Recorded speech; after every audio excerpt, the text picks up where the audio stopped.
Sabihin mo sa katabi mo, tupa ka ba? Alright? Tanong mo yan sa tabi mo. Sabi mo, tupa ka ba? Alright. A sheep without a shepherd. Kung tignan po natin ang illustration dito, mag-isa lang siya, wala siyang kasama, wala siyang tagapangalaga, wala siyang tagapagtanggol, dahil mas pinili niya na mag-isa. Mas pinili niya na alagaan ang kanyang sarili. Mas pinili niya, sabi nga ng rules ngayon ng mga kabataan, my body, my rules. Katawan ko to, ako ang magdidesisyon. Alright? Agree ba mga Gen Z? Hindi naman siguro, no? Pag na-kay Kristo ka, no? Ang nag-rule sa'yo, ang Diyos. Hindi ang sarili mo. Can I hear amen? In John 10:27 to 28, sabi ng salita ng Panginoon, nakikinig sa akin ang aking mga tupa. Nakikilala ko sila at sumusunod sila sa akin. Binibigyan ko sila ng buhay na walang hanggan. Kailanman hindi sila mapapahamak at hindi sila maaagaw sa akin ninuman. Ang salita ng Panginoon ay nagdiin na ang tawag sa iyo ay tupa. Na ang Panginoong Hesus ang pastol, tagapangalaga ng buhay mo. At ang pangako niya, hindi ka kailanman maagaw ninuman. Hindi ka maagaw ninuman kapag nanatili ang koneksyon mo at relasyon mo sa Diyos. Maagaw ka kapag sarili mo na ang nasusunod at hindi ka sumusunod sa Diyos. Can I hear amen? Ang Panginoong Hesus ang dakilang pastol at ang nais niya, ang kanyang mga tupa ay makakaranas noon ng pangangalaga. At kung ano yung nakakabuti, yun ang nais niya para sa atin. Kaya naman, nagkaroon tayo ng fivefold ministry. Ang trabaho po ng fivefold ministry, sila ngayon ang inatasan ng Diyos para pangalagaan ang kawan niya. So in fivefold ministry, we have the evangelist, the prophet, the pastor, the teacher. At ano yung sunod? Una pala yun, apostles. Alright? Okay. So bakit nga ba may tatayong pastol o tagapangalaga? Again, ang sabi ko kanina, my body, my rules. Pwede ko namang alagaan ang sarili ko na hindi ako nakakaabala sa iba. Pwede ko namang alagaan ang sarili ko, pakainin ko ang sarili ko nang walang tagapangalaga. Pwede kong gawin yon. Dahil sa panahon ngayon, lahat na feed by AI. Pwede ako magtanong sa ChatGPT, AI. Alright? Ang talino ng ChatGPT, trinay ko siya nung may ginawa akong business proposal. Sinagot lahat. Pero sabi ko, hindi ako nagtatanong dito para sa preaching kasi ang preaching guided by the Holy Spirit. Can I hear amen? Ano ba ang trabaho ng tagapangalaga? Malaki ang mananagutan ng tagapangalaga sa kanyang mga tupa. Buksan natin ang Ezekiel 3:17-21. Ezekiel 17:21. Ezekiel, anak ng tao, ginagawa kitang bantay ng bansang Israel. Makinig ka sa aking sasabihin. Ito po yung pananagutan ng tagapangalaga o pastol. Bigyan mo sila ng babala. So ang tagapangalaga ang siya naghahatid ng warning o babala. Kapag ikaw lang mangalaga sa sarili mo, walang magwa-warning sa'yo dahil nasusunod nga yung rules mo. Kuha? Nakuha po ba natin? Alright.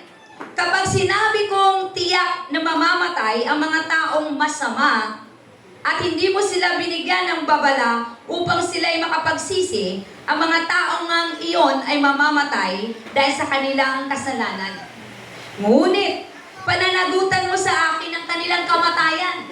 So, ang tagapangalaga ay may pananagutan sa kanyang tupa. Can you hear amen? Ngayon, kung i-apply mo yung my body, my rules, sino mananagot sa'yo? Pagdating Sino ang pwede mong sisihin? Sino ang pwede mong ituro na hindi ka tinuturuan ng tama kung walang tagapangalaga sa'yo? Amen. Subalit, kapag binigyan mo sila ng babala at hindi sila nagsisi sa kanilang kasamaan, mamamatay nga sila dahil sa kanilang mga kasalanan. Alright. Nasundan po ba? Kaya, pwede bang ipakita mo, Marika, yung verse na yon? Ezekiel? Para sa mga walang dalang Bible. Pero may dalang cellphone. Alright. Ano sabi ng 19? Subalit kapag binigyan mo sila ng babala at hindi sila nagsisi sa kanilang kasamaan, mamamatay nga sila dahil sa kanilang mga kasalanan. Ngunit hindi mo yon pananagutan.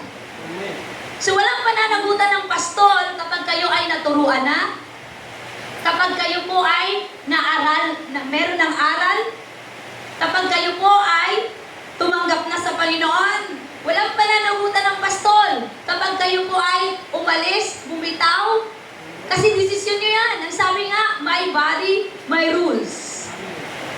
Pero gusto ko lang bigyan din na kaya binibigay ang fivefold ministry para may tatayo. Tatayo para sa inyong mga kaluluwa. Ang sabi nga ni John Piper, pakibalik Maricar, let us sing that your soul has a shepherd. Your soul has an overseer. Dapat ang bawat isa sa mga tupa ngayon ng Panginoon may nangangalaga. Ano trabaho ng tagapangalaga? Nananalangin. Kanina, amen? Nananalangin para sa inyo. Alright? Habang ginagawa ko itong preaching na to God be the glory.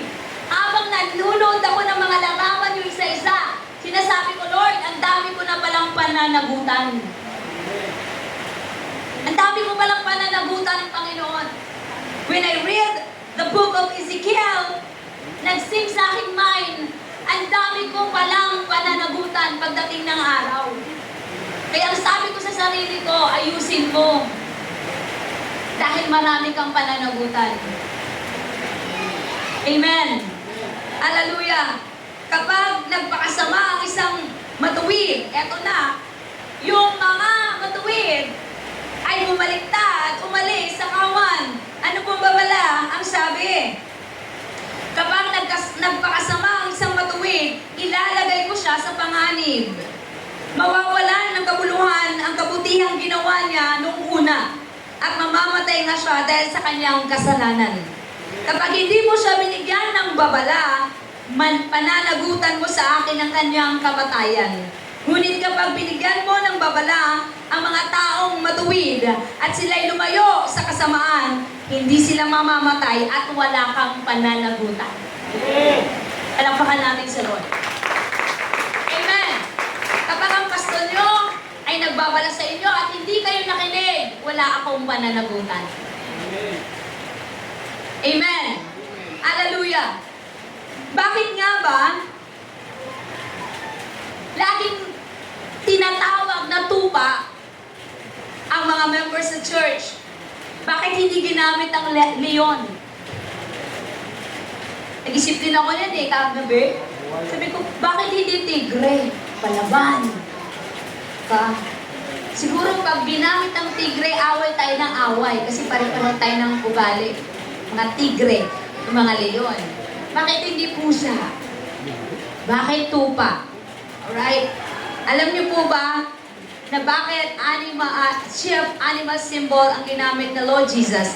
Dahil po ang mga tupa ay may nakakamangha at nakakatuwang ugali tulad sa tao. Okay, explore muna natin ang ugali. Meron ng tupa. Number 1, sheep has no sense of direction. Number 1, alam niyo po ba mga tupa, hindi marunong kumilala ng kanilang direksyon. Alright. Madalas silang nahuhulog sa bangin, napapahamak. Bakit? Kasi po, ang mga tupa ay walang sense of direction. Kaya kailangan ng pastol. Okay? May kausap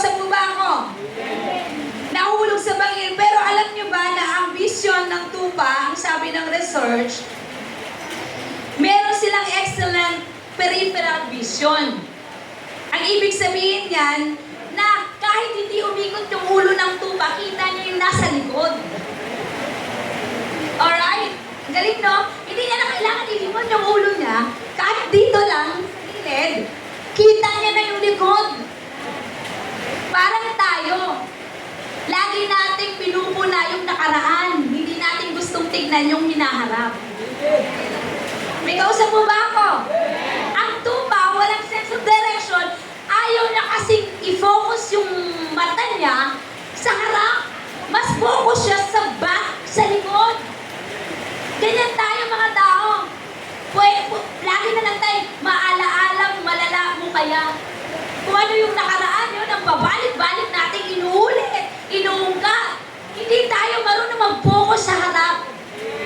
Kaya nga, ang mga tupa nalalaglag, nahuhulog. Bakit? Yung kanilang focus sa likod, hindi naka-focus sa harap. Sabihin mo sa katabi mo, focus ka sa harap. Yan ang mga tupa. Walang sense of direction. Pangalawa, sheep are defenseless. Wala silang kakayanang ipagtanggol ang kanilang mga sarili para lumaban sa mababangis na hayop. Kapatid, tulad ng tupa, wala kang kakayanan ipaglaban ang sarili mo sa kaaway na hindi mo nakikita. Can I hear amen? Wala kang kayanan, kaya nagde-depend ka na ipagtanggol ka ng Panginoon laban sa kaaway. Ang Panginoon ang lumalaban para sa iyo at merong tagapalalagang pastol para manalangin sa proteksyon mo dahil ang kaaway ay hindi mo nakikita. Naunawaan po ba natin? Alright. Pangatlo, sheep can get out without help. Alam niyo ba, mga tupang ito, mga lampa, kapag ang tupay na pahiga, nahirapan na silang bumangon. Kailangan nila ng tulong. Kaya inaakay sila ng kanilang pastol. Wala silang kakayanang kagaya ng kambing na babangon, ng baka. Alam mo, ang mga tupa, kapag talagang napatihaya na yan, forever na yan, tihaya. Minsan ganun tayo. Natisod lang tayo ng konti, samahan naman natin ang katisura natin forever. Sabihin mo sa katabi mo, magpalakas ka nga. Amen? Palakas ka nga. Alright? Amen. And pang-apat, sheep cannot care for themselves when wounded. But, meron silang,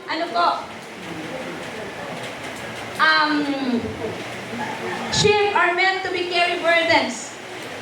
Ang mga tupa, hallelujah, ay hindi nila kayang basanin ang bigat ng responsibilidad na meron sila. Pero alam nila na makakatay naman talaga sila. Alright? Hindi sila marunong, no? Gumawa ng paraan. Kapag naligaw, tuluyan lang maliligaw, ay hindi na alam kung ano yung direksyon pabalik, kaya hinahanap ng pastol. Naintindihan mo ba natin? Sabihin mo, makinig ka, tupa. Alright? Sheep cannot care for themselves when wounded and has strong memory. Alam niyo po yung mukha ng tupa, ito yung strong memory ng tupa, makinig kayo. Yung memory ng tupa, di ba pare-pareho sila ng mukha? Pero alam niyo ba, ang tupa, ang galing ng memory, kaya niyang mag-recognize na 50 na mukha ng kapwa niya tupa at 50 na mukha ng tao within 2 years, hindi yan mawala sa isip niya. Parang tayo, pag galit tayo, hindi mawawala ang alaala ng ating mga, galit. Within 2 years, nandun sa memory ng tupa na yun yung bumampas sa kanya. Parang tayo, di ba, Dan? Hindi tayo makamove on. Within 2 years, hindi ko talaga yung kausapin, hindi ko yan babatiin, galit ako dyan. Sabihin mo sa katabi mo, sobra ka na. Sobra ka na, ha? Alright? Ganun ang tupa. Alright? But, ito yung pinakamalungkot. Kapag nasugatan, hindi sila marunong mag-cure sa sugat nila. Maraming tupa na ganun pag nasugatan. Hindi kayang i-carry yung wound. Alright? Kaya nga nandun yung pastol para alagaan ang mga tupa. Kapag nasugatan ka, takbo ka sa pastol mo. Kapag nasugatan ka, huwag kang lumayo. Paano ka makikare? Paano ka makikure? Kung ilalayo mo yung sarili mo. Can I hear amen? Hallelujah! Sheep are emotional. Alam niyo ba na ang mga tupa ay merong emotional complex? Ang ability nila, takot silang mapag-isa. Meron silang sad. Nalulungkot din ang tupa kapag mag-isa. Kaya ang tupa nasa flock. Hindi siya pwedeng mapag-isa. Alright? Alam niyo ba, palatandaan na ang tupa ay may sakit kapag nasa likuran na siya. Kapag ang tupa malapit ng matengge o mamatay, nag-iisa na lang yan. Kaya malalaman mo ang tupa kapag may sakit, hindi na nagpapakita sa church.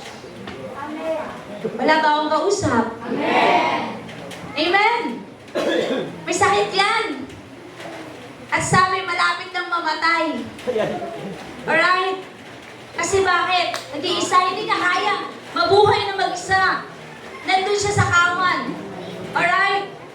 Can you hear amen? May kausap pa ba ako? They cannot stand alone. Sheep will settle for less. Alam niyo itong mga tupa na ito. Kahit bigyan sila ng malinis na tubig ng pastol, kapag uhaw na sila, dadalihin nila yung marumi. Alright? Tayo. Kahit bigyan, ang pinakamasakit ng part ng pastol, alam niyo kung ano? Tanungin niyo ako, ano pastora? Yung lahat na binibigay sa inyo na salita, pero konti lang ang inyong tinikman. Ganun ang tupa. Pinainom ng malinis na tubig, pero ang kunin lang niya, sip lang. Titikman lang niya. Binigay na lahat ng pastol, lahat-lahat, pero ang kukunin niya konti lang. Ganun tayo minsan. Tinodo na ng pastol ang pangangalaga, pero ang kinukuha niyo, yung benepisyo lang para sa inyo. Amen. Ikaw sa po ba ako ngayon? Amen. Binigyan ng malinis na tubig, pero ang gusto marumi. Nilinis na tayo ng Panginoon, hinugasan, pinatawad, pero bakit bumabalik pa rin tayo sa karumihan at kasalanan? Amen. Can I hear amen? Amen. Kaya nga po tinutulad tayo sa tupa. Kahit may offer na malinis, ang gusto marumi. Alright? Nandiyan ba tayo? Amen. Sheep recognize the shepherd's voice. Ito yung pinakamaganda sa tupa. Nakikilala niya ang tinig ng kanyang pastol. Amen. Alam niyo po ba, may viral po, tinawag ng mga tourist ang mga tupa. Hindi sila pinagpapapansin. Napanood niyo yun? Wala. Pero nung lumapit na ang shepherd, lumapit na ang pastol, isang gano'n lang, lapitan silang lahat. Bakit? Kilala nila ang kanilang pastol. Can I hear amen? Ikaw, kilala mo ba ang tagapangalaga mo? Amen. Kilala mo ba ang pastol ng buhay mo? Sabihin mo sa katabi mo, baka hindi mo ba kilala? Alright? Sheep are valuable. Mahalaga ang tupa. Sa kabila ng kahinaan, mahalaga sila. Sa kabila ng kahinaan, mahalaga sila. Alam niyo po ba, sila yung pinakasosyal na hayop. Bakit? Pinaka-spoiled na hayop. Bakit? May shepherd. Can you hear amen? Kaya tulad mo, mahalaga ka. Sabihin mo sa katabi mo, mahalaga ka.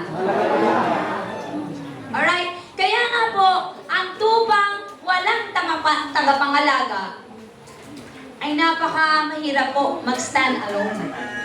Can you hear amen? May kausap pa ba ako? Hallelujah. So, i-portray po natin, ilarawan natin ang mga tupa sa loob ng church. Ano ba ang trabaho ng tupa sa loob ng church? Sabihin mo sa katabi mo, ikaw na ba yun? Tanongin mo katabi mo, ikaw na ba yun? Okay. Ito yung portrayal, no? Larawan ng Good Shepherd. Number 1, Pakabalik mo na yun, Maricar. Ayan. Iba. Ayan. Nakita niyo yung isa? Black. Hindi, bukas yan. Ang sabi ng kanta, black sheep.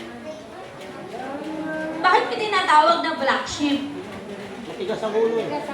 Papunta kasi lahat doon, siya ay pabalik. Okay. Sabihin mo sa katabi mo, hindi ikaw yon. Ikaw yun. Okay. Hindi ikaw yon. So, i-portray natin, ilarawan natin yung mga tupa sa loob ng church. Number 1, shows up. Nagpapakita. Ka-counter pro yun eh. Kamuti rider. Ang isang tunay na tupa, nagpapakita lagi yan. Nandyan yan lagi. Amen. Can I hear amen? Amen. Kasi nga, ang kanilang attitude ay Matanda. sa flock. Ayaw nila mapag-isa. Kung saan yung marami, doon sila. Amen. Alright? Ang isang tao, ang isang mananampalataya, may tinatawag tayong matured at immature. Marami pong matured na mga tupa at marami ding immature na tupa. Kaya tanungin mo yung katabi mo, alin ka sa dalawa? Alin ka sa dalawa? Immature ka ba o matured ka na? Nicole, saan ka doon? Ang isang baby kasi hindi pwedeng lumaki mag-isa. Kailangan niya ng care and guidance. Yun yung mga immature. Alright? Ganon din ang isang tupa. Kapag bago pa lang, na mananampalataya, kailangan kong alagaan, ingatan. Kasi hindi siya lalaking matured kapag pinabayaan mo siya pagdating po sa feeding ng Word of God. Amen. May kausap po ba ako ngayon? Amen. Alright? Kailangan natin ng pastor.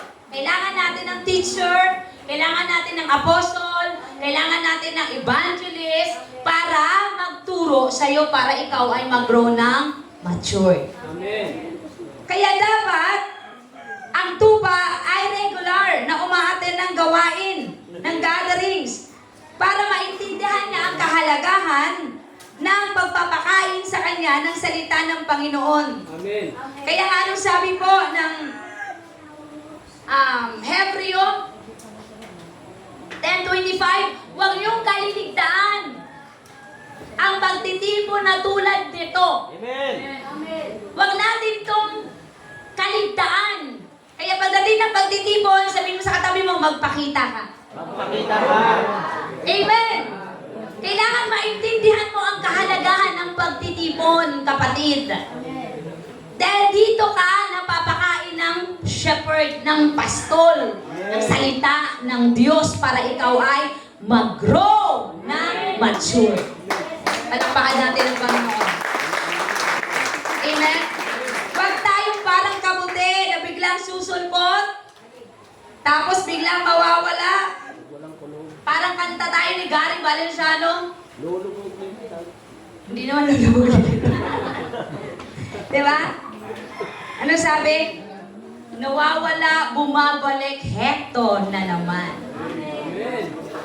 Alright? May kausap po ba ako? Amen. Kailangan tayo magkaroon ng commitment at dito tayo nagdidisiplin tulad ng Panginoon.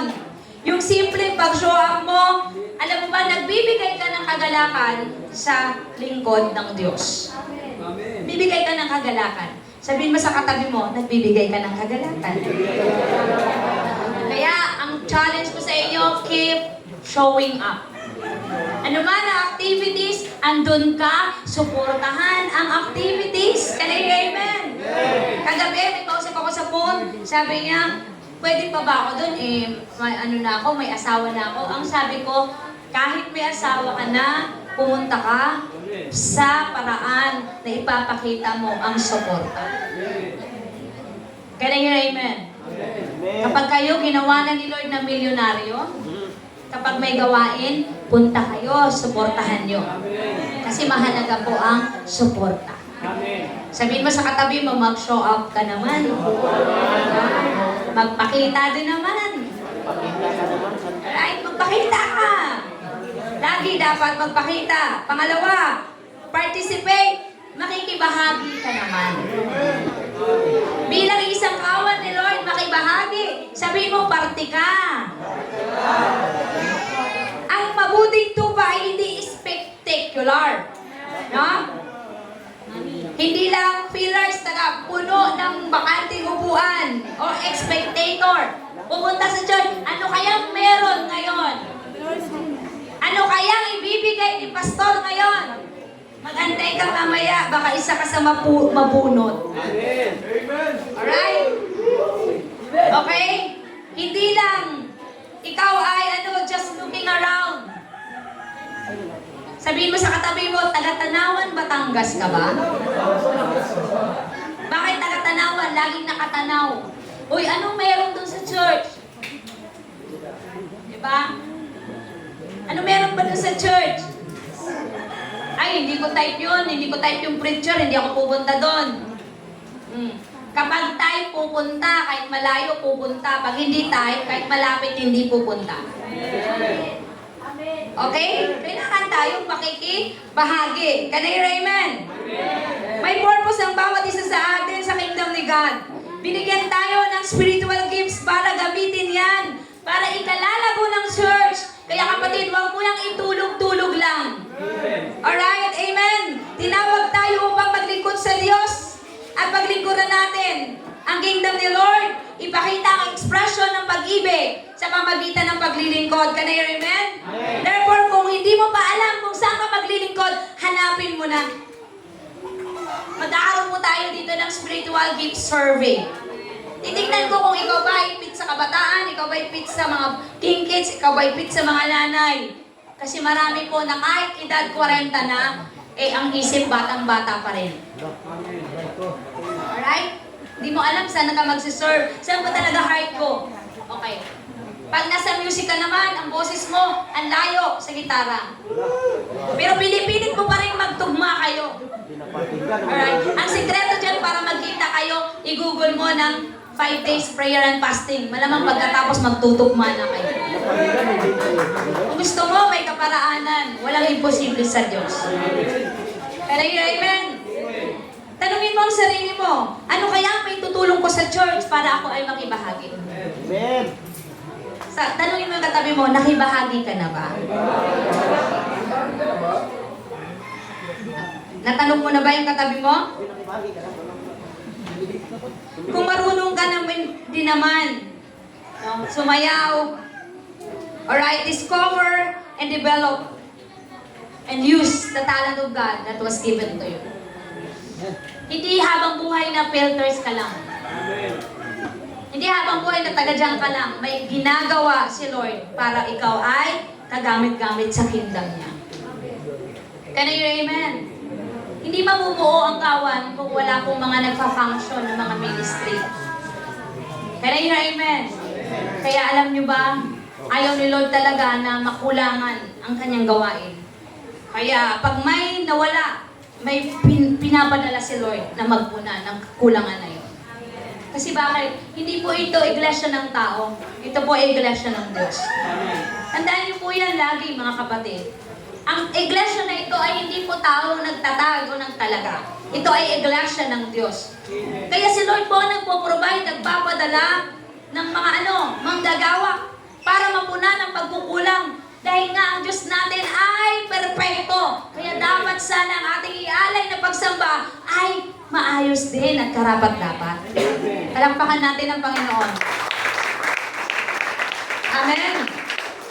Pangatlo, nagbibigay. Give. Kulang lang ako ng S. Dapat yan gives. Give. Alright? Ang mga tupa ay masayang nagbibigay. Hindi napipilitan because ang giving po ay hindi ito burden. Ito ay pagpapakita ng tiwala, pagmamahal at pasasalamat sa Diyos ng may-ari ng lahat. Amen. Ang tupa dapat marunong magbigay ng oras, marunong magbigay ng panahon, effort. Hindi dapat tayo nagdadamot pagdating sa Panginoon. Can I hear amen? Amen. Glory to God. Hallelujah. Kasi nga, kung nasaan ang puso, nasaan ang kayamanan mo, naroon ang iyong puso. Sabi po ng Matthew 6:21. Amen. Kung nandito ang iyong kayamanan, nandito yung puso. Amen. Kasi nandito ang iyong kayamanan, kaya lagi kang nakikibahagi, lagi kang nagpapakita. Amen. Kaya amen, magbibigay ka, kasi nandito ang iyong kayamanan. Amen. Naintindihan po ba natin? Dito yung kayamanan. Pero pag wala na dito yung kayamanan mo, wala nang pagbibigay, wala nang pakikipagbahagi. May kausap mo ba ako? Hindi ka na magpapakita kasi wala na dito yung kayamanan mo. Alright. Hallelujah. Alam niyo ba kung madali tayong gumastos ng ating mga luho? Pero pagdating sa gawain ng Diyos, ay medyo po tayo ay nagiging boksingero. Alam niyo po ba yung kamay ng boksingero? Pakita ng kamay ng boksingero. Lagi tayong nakaganon. Alright? Check po natin yung heart natin. Check mo yung heart mo. Alright? Bakit? Alam niyo po ba kung tayong lahat ay generous giver? Nasa labas na tayo ngayon. Namimigay na tayo ng ayuda. Hindi kasi natin matiis na meron tayong mga kababayan na naghirap pa. Pero ang problema sa atin ay sentrong pangsarili ang ating alam. Amen. Naintindihan po ba natin? Amen. Ang pastol, kahit wala na yan, ibibigay niya sa kanyang mga tupa Amen. para mabuhay ang mga tupa. Tulad ni Kristo, inalay ang kanyang sarili para sa kanyang tupa. Kanayin, amen? Kaya mga tupa, tinuturuan tayo na marunong tayong magbigay. Amen. Palakpakan natin ang Panginoon. Huwag puro lang tanggap ng blessing. Matuto din tayong magbigay pabalik sa Diyos. Amen. Kasi binibless ka ni Lord more than what you need to bless others. No? Huwag tayo again maging boksingero. Bagkos maging karatista ka. Amen. Ano ba ang kamay ng karatista? Yeah! Ano? Nakalabas ang umpanan. Sabihin mo sa katabi mo, karatista ka pala eh. Dapat karatista tayo. Amen! Pang-apat, dapat ikaw ay lumalago. Sabihin mo sa katabi mo, lumalago ka ba? Habang tumatagal, dapat ang mga tupa ay lumalago. Ang mananampalataya ay nagiging mature. Hindi tayo forever baby Christian. Baka maging bonjing ka. Amen. No? Immature forever. Bonjing. Alright? Bakit? Tingnan natin ang mga sign ng bonjing Christian. Number 1, laging sarili ang iniisip. Sabihin mo sa katabi mo, hindi ikaw to. Self-centeredness. Napakamahirap po para sa isang tao na lagi na lang gusto niya masunod ang kanyang sarili. Laging iniisip ang sarili. Laging gustong pagbigyan ang sarili. Hindi na nakikinig sa iba, kundi pinapakinggan lagi ang kanyang sarili. Laging una ang kanyang sarili. Pangalawa, ignorance of the Word of God. Ayaw mag-aral o lumalim. Ayaw mag-D-group, ayaw mag-life group, ayaw mag-care group, basta ayaw. Kapatid, bonjing ka. Immature. Ang tagal mo ng Kristyano ngayon, pero hindi ka malago. Na kahit ang verse na God is love, mali-mali pa.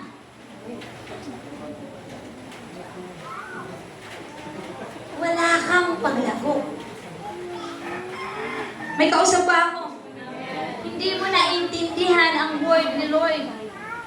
Kaya madali kang matangay ng wolf. Madali kang masina. Madali kang maatake ng kaaway. Lack of control sa dila. Kung ikaw ay ganun pa rin, hindi nagbago, nagpapakita ng immaturity yan. Yung walang kapreno-preno magsalita kahit nasaktan na yung iba, hindi mo kino-consider ang damdamin nila. Basta ikaw, tira ka ng tira. Bonjing ka, immature ka pa rin. Huwag kang magbitaw ng alinmang salita laban sa iyong pastol. Darating ang araw, lahat ng sinasabi mo, hindi mo na yan maibabalik pa. Can I hear amen? Amen. Can I hear amen? Amen. Marami po kasi sa tupa, kinukumpara yung mga pastor. Alam mo si Pastora Ruby, si Pastora Gay, ano yan eh, mas magaling si pastor eh, ganito eh. Lahat kami sugatan ng mga pastol. Kung alam mo lang ang pinagdaanan namin ng mga pastol, hindi ganun kadali. Pero wag mo kaming kumpara dahil kami po ay tumutugon lang sa panawagan ng Diyos. Dahil pagdating ng araw, walang magaling na pastor. Walang popular na pastor. Wala. Dahil lahat kami haharap kay Lord. May pananagutan kami lahat sa mga inatang na tupa na dapat pangalagaan. Hindi kayo ang mananagot, kundi ang pastor. Can I hear amen? Amen. Huwag niyo ikumpara. Do not compare your pastors to other pastor. Amen. Oo, magagaling silang speaker. At ang pastor mo, tumbling-tumbling ang grammar. Pero tandaan mo, hindi ka nila maipapanalangin dahil wala silang personal contact relationship sa'yo. Amen. Kaano man yung kagaling na speaker, gumagawa na ng mga libro yan. Pero never yan mabanggit ang pangalan mo dahil hindi ka nila tupa. Amen. Naintindihan mo ba natin? Amen. Naunawaan natin, palakpakan natin si Lord. Kailangan i-control mo yung dila mo, sabihin mo sa katabi mo, magbago ka na. Masyado tayong impulsive, mature pa tayo, kapatid. Mas mahaba yung sinabi sa'yo word lang, ginawa mo ng sentence, ginawa mo ng paragraph, ginawa mo ng dialogue. Alright? Dapat baguhin mo ang iyong ugali. Next, emotional driven. Padalos-dalos sa emosyon, walang consistency. Yung kapag nagpa-desisyon ka, desisyon mo, walang makakapigil sa'yo. Alam nyo kung nag-seek kayo ng advice sa pastor nyo at hindi nyo naman lang pakinggan, tumigil na kayo. Parang ganito lang yan. Kaibigan mo ko, malungkot ka, may pinagdaanan ka, lalapit ka sa akin, uy, anong gagawin ko? Ako naman kaibigan, ayaw ng payo sa'yo. Pagdating ng araw, hindi mo sinunod. It hurts. Masakit yun sa mga nag-effort magpayo. Kaya yung mga papayo sa'yo, next time nalalapit ka, hindi na magbubuka ng bibig. Wala ka sa buhay mo. Hindi ka naman nakikinig, matigas ulo mo eh. No? Kapag naghingi ka ng payo, pakinggan mo at i-apply mo kasi nanghingi ka nga ng payo. May kausap po ba ako ngayon?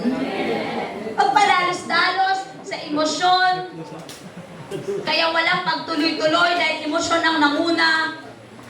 Alright? Amen po ba? Hindi lang na-like yung posting sa Facebook, nagtampo na. Alright? Alam nyo, kahit meron kayong 1 million followers, ang magla-like sa inyo, 5,000 lang. Kasi kung may 100 kayong followers, ang magla-like, isa lang. Hindi naman talaga yan. Isa lang. Huwag nyo ikalungkot yan. Basta kayo, mag-send kayo ng word, ng gospel of Jesus. Alright? Sensitive, pang last. Napaka-sensitive. Mahirap i-correct kasi balat sibuyas. Sabihin mo, ikaw ba to? Easily offended. Yan, mga bunjing yan. Napaka-balat sibuyas. Hindi lang balat sibuyas, kundi punong papaya. Di ba? Kulitin mo yung papaya. Ano lalabas? Iiyak agad. Alright. Sabi nga namin, magkapatid, hindi tayo pwedeng magpastor kung iyakin tayo. Alright. Yung nakita mo sa media, na sinare ni Pastor Joel na puro sugat-sugat na yung pastor sa likod. Ang sabi ko doon, si Pablo nakakahiya kay Pablo. Kasi si Pablo, napugutan pa ng ulo, 3 times pang mabasa nyo lang ang live. Nandyan yung lumubog, nandyan yung magdamag na walang ulan, nandyan yung nasa gitna ng karagatan. Alright? Kaya sabi ko, tayong mga pastor, hindi tayo dapat iyakin. Pero yun, amen. Kung iyakin ka na pastor, huwag ka na magpastol. Kasi ang isang daang tupa, kapag ang pastol mo ay nanghina, manghina yan. May kausap po ba ako? Alright, nandiyan po ba tayo? Okay, mga tupay, palakpak na yung kamay.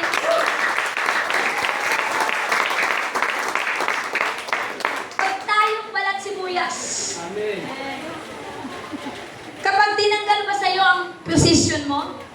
Kapag tinanggal ba sa'yo ang ministry mo? Kapag tinanggal sa'yo yung instrument na hawak mo? Kapag tinanggal sa'yo yung hinahawakan mong posisyon sa church, ang tanong, magpapakita ka pa sa church? Magpapakita ka pa ba? Kasi napaka-sensitive mo.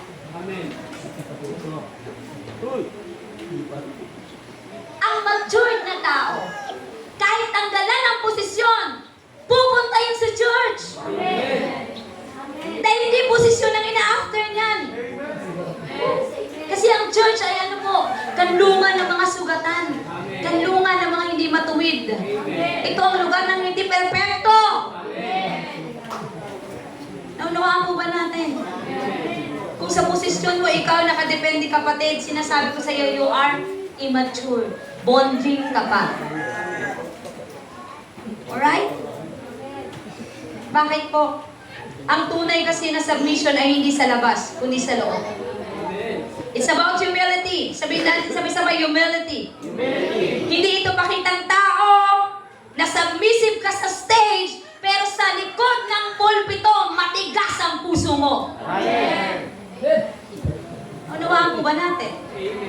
Palakpakan natin ang Panginoon. Hallelujah! Ano sabi ng Psalm 51:17? That sacrifices of God are in a broken spirit. A broken and contrite heart. Oh God, sabing ganon, not despise. Kailangan pag naglilingkod ka kay Lord, handa kang mabasa. Handa kang magpaayos. Hindi ka sensitive, kapatid. Kung yung 5 na yan ay meron ka bang katangian, sinasabi ko ngayon, it's time for you to change. Transform your mind. Renew your heart.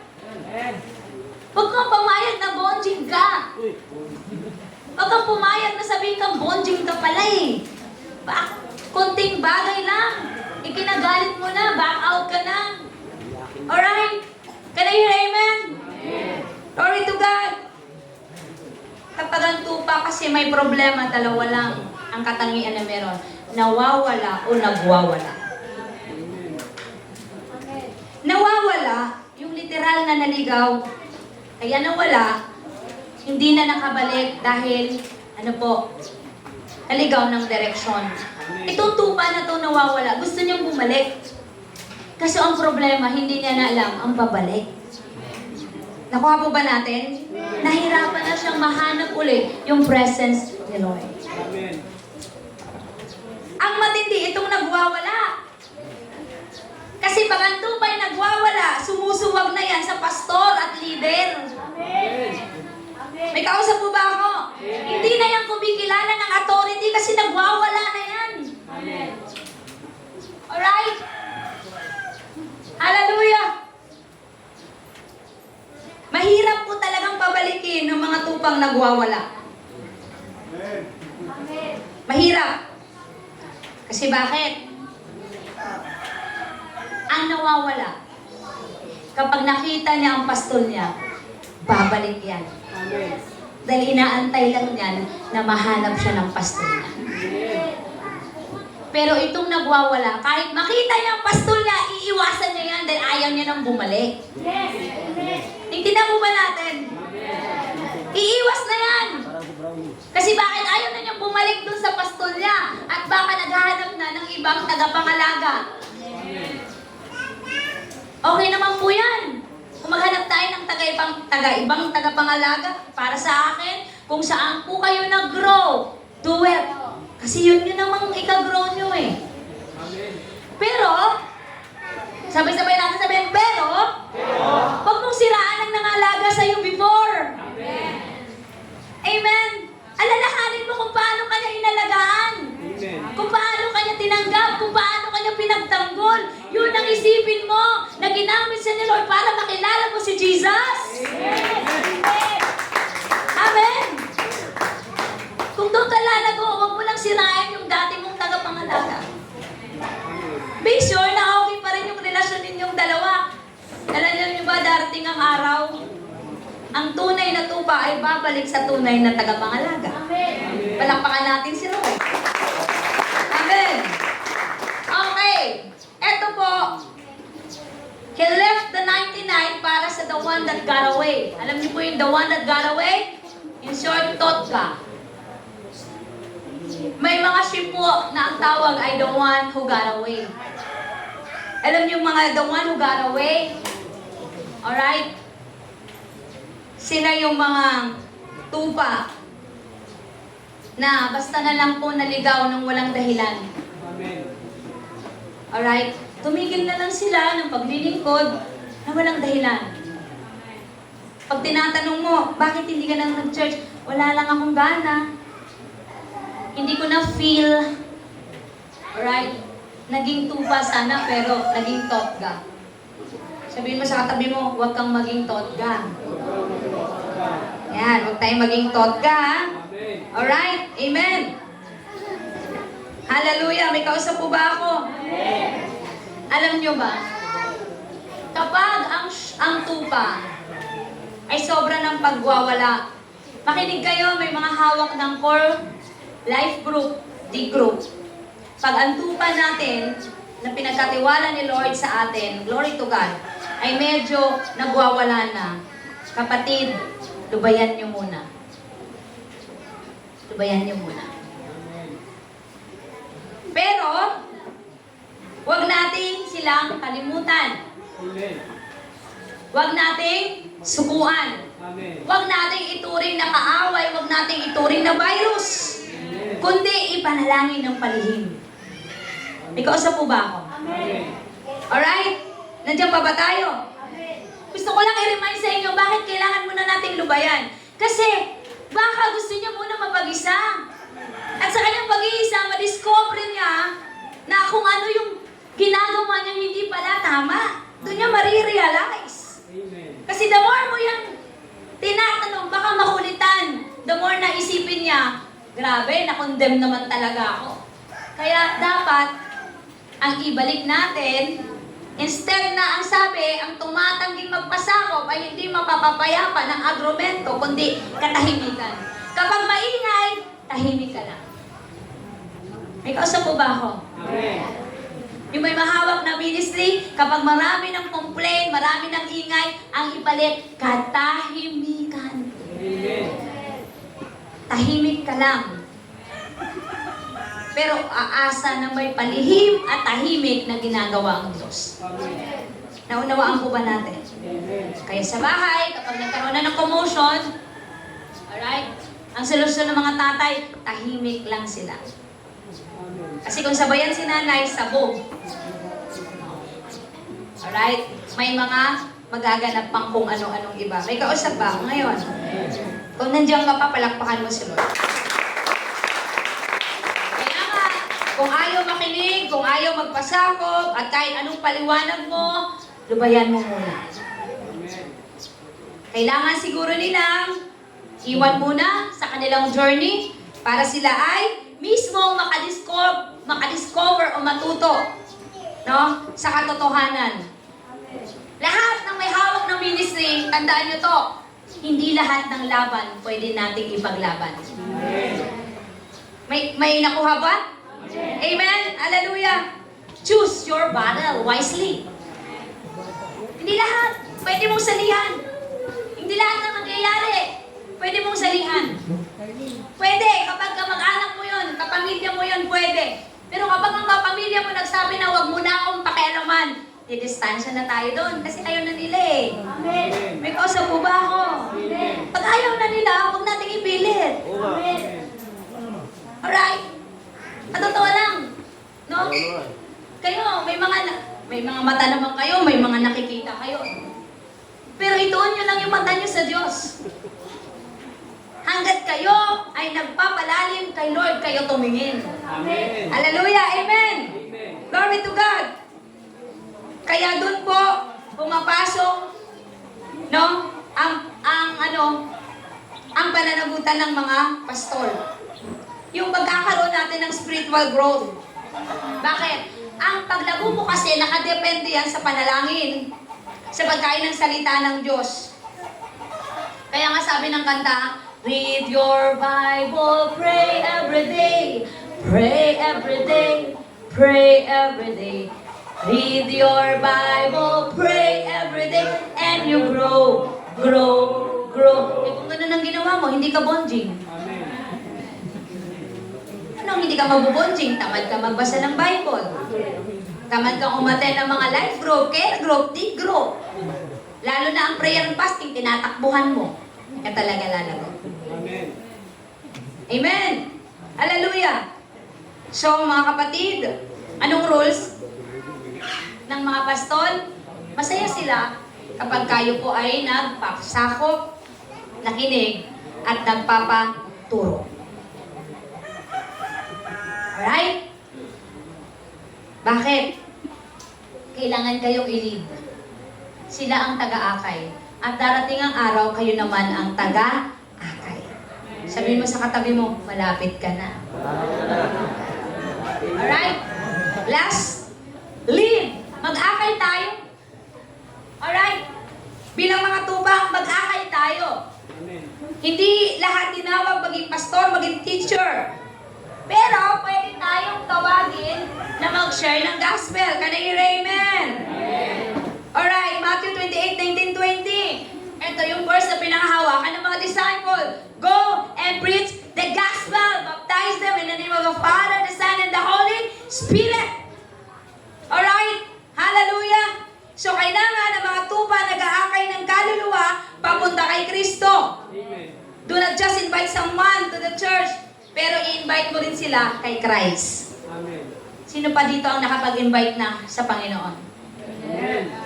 Sino na po ba ang meron ng dalang kaluluwa kay Lord? Can I hear amen? Amen. Congratulations.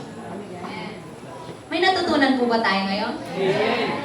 Sabihin mo sa katabi mo, hindi ka. Sabihin mo, hindi ka. Ligaw. Natupa. Amen. Amen. Meron kang tagapangalaga. Palakpakan natin si Lord. Amen.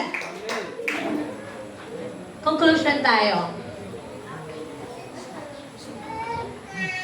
The story about a man without a shepherd. May isang BA. Anong BA? Born again.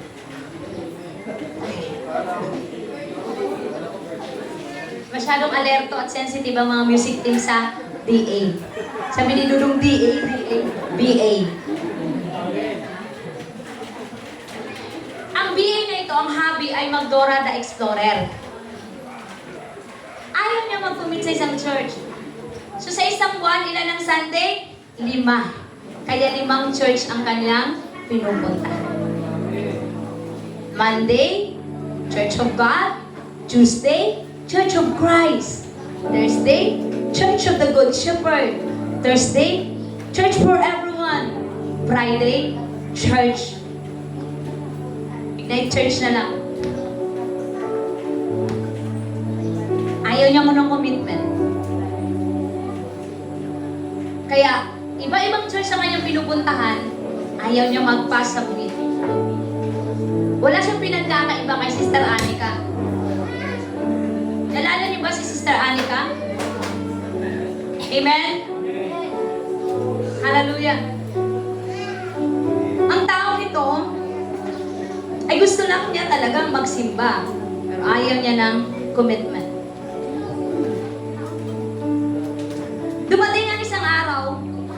inatake po siya. O, inisip nyo agad, patay agad, hindi ba? Nadala pa sa ospital. Inatake siya. Walang-wala ang kanyang pamilya. Alam ng pamilya niya na nagsisimba siya, regular siyang attending kasi araw-araw siyang umaalis ng bahay. Ang sabi niya,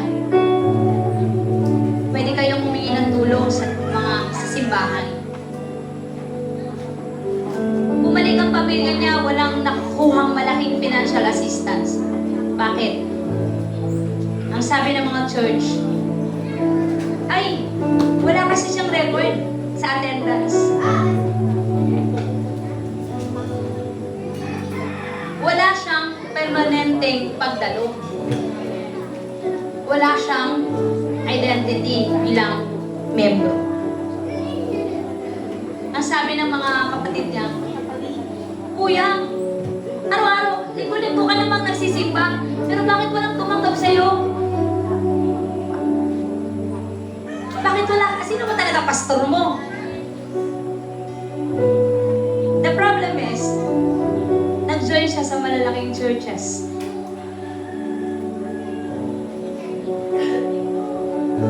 Hindi sila makahingi ng help. And then, hindi kalaunan, namatay po si Bea. Gusto ng mga kapatid niya, may magserbisyo. Ngayon, hindi nila alam kung sinong pastor ang tatawagin. Bakit? Hindi po siya nag-commit at wala po siyang kinikilalang pastor na kapangalaga. Ano po ba ang benepisyo kapag nasa belong tayo ng isang church? Kapag kakasalin ka, pwede si pastor magkasal sa'yo. Kapag nagbinyag ka, pwede si pastor magbinyag sa'yo. Kapag nasa ospital ka, pwede mo bitawag ang pastor mo kahit madaling araw, pwede mo yang gisingin. Dahil tupa ka. Kapag may problema ka, pwede mo sandalan si pastor para mag-share sa'yo ng comfort, sabihan mo ng problema mo. Kapag nahirapan ka, basta mag-pray mo ko, kaya niyang ibigay yan sa'yo dahil tupa ka.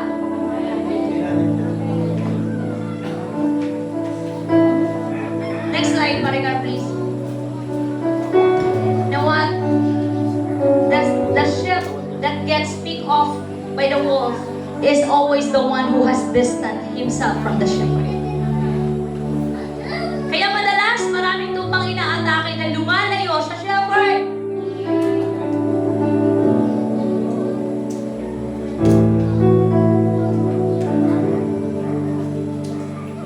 Kailangan natin ng shepherd. Si Jesus ang tunay na mangangalaga para sa iyo. Can I hear amen? The problem with this man, sa sobrang ayaw niya mag-commit, lahat pinuntahan niya. Dumating ang araw, kailangan niya, walang tutulong sa kanya. Church, mahal ko kayo.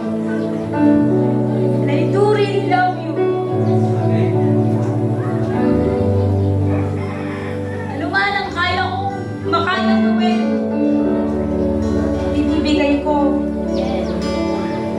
Hindi man lahat, yung kaya ko lang. Marami kayo, nag-iisa lang ako. Pero kung lahat kayo ay tutulong sa samahan, ang pastor niyo, lalago ang gawain. Magtatagumpay ang Panginoon. Can I hear amen? Dahil sama-sama tayo, we are flock. Isa tayong kawan ng Diyos.